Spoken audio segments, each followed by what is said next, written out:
My name is Arvind Kala and I live in Delhi.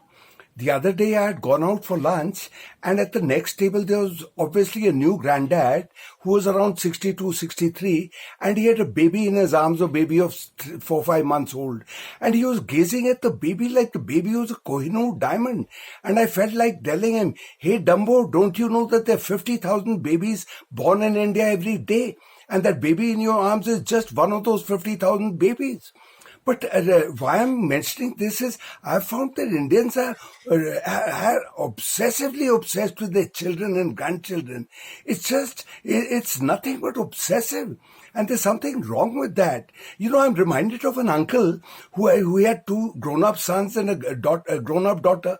And he told me once, they were single, and he told me once that he had never come across two girls good enough to marry his two sons, and he had never come across a boy good enough to marry his daughter.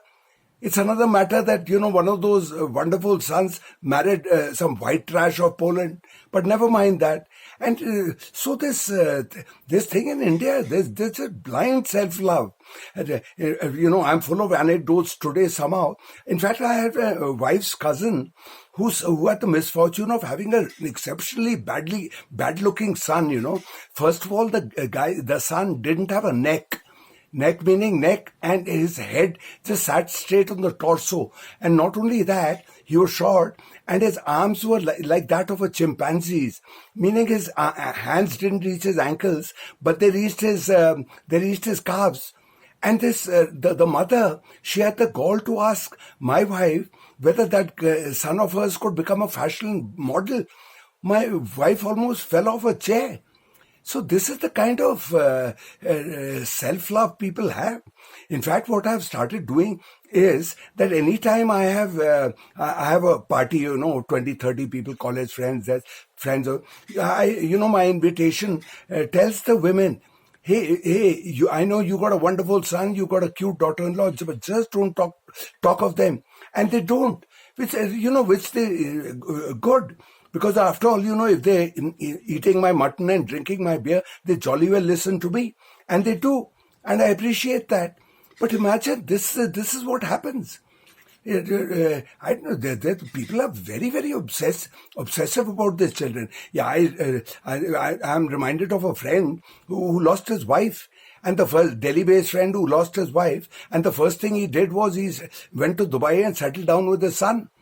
He's been there 1 year, 2 years or whatever. And, in a situation like this, I would think, hey, how do you make this presumption that your son wants you as a permanent guest and even a house guest? And even if the son wants it, does your daughter-in-law want you there? But, this is the kind of presumption.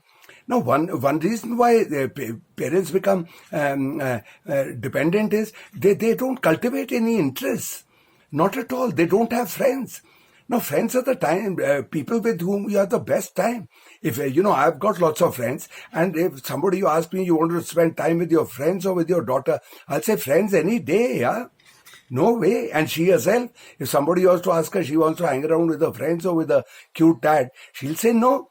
She'll want to hang around with her friends, which is healthy. And here it's just obsessive. Yet another anecdote, my friends. We were meeting a new couple in Goa for lunch, and the lady, she was a beautiful lady, porcelain skin and all that. But the first time we meeting her, she started showing for half an hour. She talked of her daughter's marriage and produced picture after picture and picture. And today I find that, women, they have pictures of the grandkids and their kids, etc., on their phones, and they go around showing showing those pictures to one another. Indians are very unsophisticated. That's why anytime women start talking about their children, I want to tell them just 4 words. Shut up, you idiots. Of course I don't. I'm a polite guy. But Indians are very unsophisticated. For heaven's sake, how do we presume that somebody is as interested in our children as they are interested in their own? I'm interested in a friend's daughter, say son-in-law. If the guy runs off with the maid, I'd want to find out, if the son in America gets beaten up by robbers and robbed also. That is fun.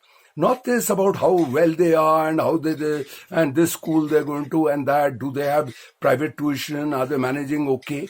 And this kind of stuff. So people should not move in with their, with their folks. I mean, look at a guy like me. Suppose my wife joins her ancestors, and I've got no place. I'll go to my village in Uttarakhand. It's a cool place, and you go to a small place. There's I'm the Lakshmi Mittal of my village. So why won't I like it there, that rather than wag my tail in Delhi or Bombay or Bangalore in a son's home, in a daughter's home?